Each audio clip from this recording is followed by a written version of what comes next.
concerns. Marami tayong gustong imbestigahan at bigyan ng pansin, lalo na po sa pangangailangan po ng mga nasalanta. Rest assured that your senators will do so at the proper forum.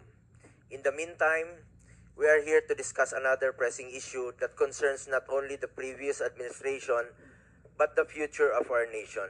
Gusto ko pong lumabas na ang katotohanan para makafocus na po tayo sa pagserbisyo po sa ating mga kababayan. Lalo na ngayon, marami pong nasalanta na nangangailangan po ng tulong at ang daming naghihirap.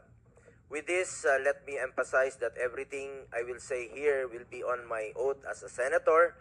To be clear, my presence here is not only as a member of this committee but also as a resource person kung kinakailangan para maliwanagan tayong lahat.